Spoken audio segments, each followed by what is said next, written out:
සුබ දවසක් කියලා ප්‍රාර්ථනා කරනවා ඔයාලා හැමෝටම. අදත් ගොඩක් ආදරෙන් පිළිගන්නවා ඒෂියන් නැට් කිචන් YouTube channel එකට. ඉතින් අද මම හදන්නේ ගොඩාක් රසට වගේම වෙනස්ම විදිහකට හදන ජෙලි සැලඩ් ඩෙසර්ට් එකක්. මේ රසවත් ඩෙසර්ට් එක පිලිපීන් ජාතිකයන් හදන ක්‍රමයක්. ඉතින් මට මේ ඩෙසර්ට් එක හදන්න කියලා දුන්නේ මෙහි ඉන්න පිලිපීන් යාළුවෙක්.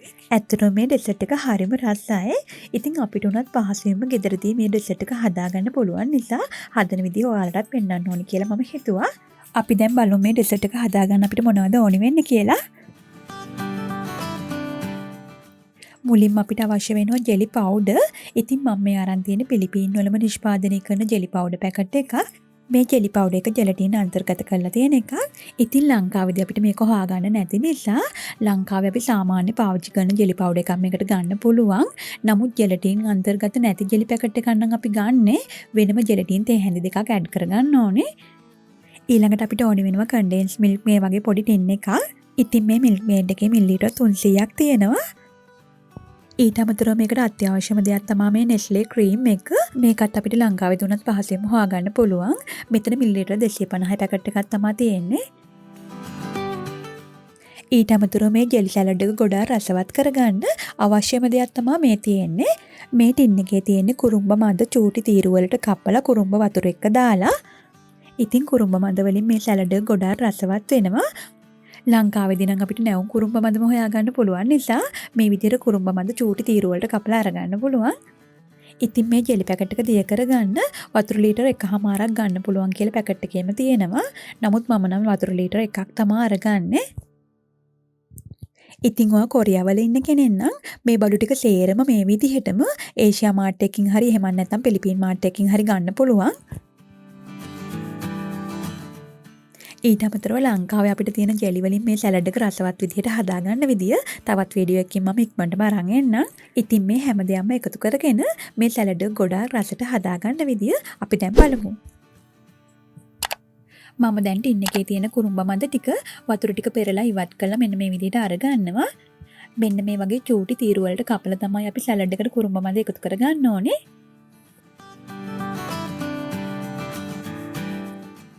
ඒ වගේම අපි ගන්න ජෙලි පවුඩර් එක ෆ්ලේවර් එකක් නැති එකක් නම් විතරක් සීනි තේ හැඳි දෙකක් වගේ ප්‍රමාණයක් මේකට එකතු කරගන්න. ෆ්ලේවර්ඩ් එකක් නම් සීනි පොඩ්ඩක්වත් එකතු කරගන්න ඕනේ නැහැ. මුලින්ම ජෙලි පවුඩර් එක මේ වගේ භාජනයකට දාගන්න ඕනේ. මේ ජෙලි පවුඩර් එක ෆ්ලේවර් එකක් නැති එකක් නිසා මම සීනි තේ හැඳි දෙකක් එකතු කරගන්නවා. ඊට පස්සේ අපි ගන්න වතුර ලීටර 1 හෝ 1.5 මේ ජෙලි එකට දාගන්න ඕනේ. දැන් ජෙලි පවුඩර් එක වතුරත් එක්ක මේ විදිහට හොඳින් කලවම් කරගන්නවා. ඊළඟට මේ භාජනය ලිපේ තියලා ලිපේ ගින්දර සාමාන්‍ය මට්ටමේ තියාගෙන විනාඩි 3ක් වගේ කාලයක් මේ මිශ්‍රණය හැඳි ගාමින්ම ඉන්න ඕනේ. විනාඩි 3කින් වගේ මිශ්‍රණය හොඳට රත් වෙලා උතුරන්න වගේ පටන් ගන්නකොටම ලිප ඕෆ් කරලා පොඩ්ඩක් නිවෙන්න පැත්තකින් තියන්න ඕනේ.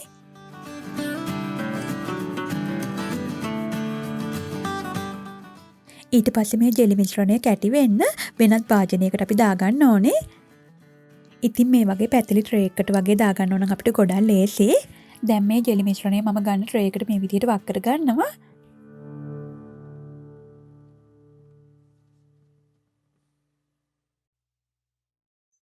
ඊට පස්සේ මේ මිශ්‍රණය හොඳින් නිවිලා ජෙලි එක හොඳින් සෙට් වෙන්න විනාඩි 15ක් වගේ කාලයක් පැත්තකින් තියන්න ඕනේ. ඉතින් මේ වෙලාවේ ඕනේ නම් අපිට ෆ්‍රිජ් එකෙන් උනත් තියන්න පුළුවන්. මේ බලන්න ෆ්‍රිජ් එකේ තියන්නේ නැතුව උනත් විනාඩි 15කින් වගේ ජෙලි එක මේ වගේ හොඳට සෙට් වෙලා තියෙනවා. ඊට පස්සේ අපිට කැමති ප්‍රමාණයට ජෙලි එක මේ විදිහට තීරු කරලා කොටු කපා ගන්න ඕනේ. මම ටිකක් චූටි කොටු තමයි කපා ගත්තේ. ඉතින් ඔයාලට කැමති ප්‍රමාණයට මේ කොටු කපා ගන්න පුළුවන්. ඊට පස්සේ කොටු කපා ගත්ත ජෙලි ටික මම මේ වගේ බෝල් එකකට දාගන්නවා.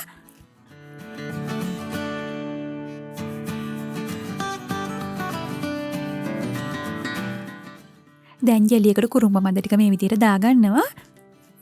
කුරුම්බ මද අපිට ටිකක් වැඩිපුර එකතු කරගන්න පුළුවන් නම් සැලඩ් එක ගොඩක් රස කරගන්න පුළුවන්. ඊළඟට අපි ගන්න ක්‍රීම් එකක් සැලඩ් එකට දාගන්නවා. අවසානයේදී මිල්ක් මේඩ් ටින් එකක් මේ විදිහට එකතු කරගෙන මිශ්‍රණය හොඳින් කලවම් කරගන්න ඕනේ. මෙතනදි මිල්ක් මේඩ් ඔයාලගේ රසයට අනුව එකතු කර ගන්න පුළුවන්. ඉතින් ඔන්න අපි දැන් මේ රසවත් ජෙලි සැලඩ් ඩෙසර්ට් එක හදලා ඉවරයි.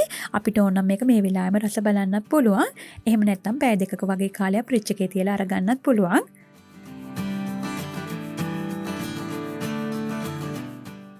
මේ තියෙන්නේ මම පැය දෙකක වගේ කාලයක් ෆ්‍රිජ් එකේ තියලා අරන් ආව ඩෙසර්ට් එක.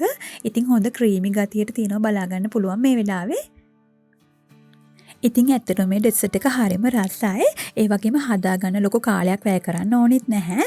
හරිම ඉක්මනින් හරිම පහසුවෙන් අපිට ගෙදරදීම හදාගන්නත් පුළුවන්. ඉතින් ඔයාලට මේ වීඩියෝ එක සම්බන්ධයෙන් මොනවා හරිම දෙයක් තියෙනවා නම් පහලින් අනිවාර්යෙන් කමෙන්ට් එකක් දාන්න.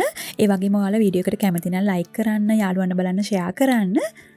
ඉතින් ඔයාලා තාමත් මගේ channel එක subscribe කරලා නැත්නම් විතරක් මේ වීඩියෝ එකට පහලින් තියෙන රතු පාට subscribe button එක ඒක click කරන්න. එහෙනම් තවත් අලුත් වීඩියෝ එකකින් අපි ඉක්මනටම හම්බ වෙමු. ඔයාලා හැමෝටම සුබ දවසක්.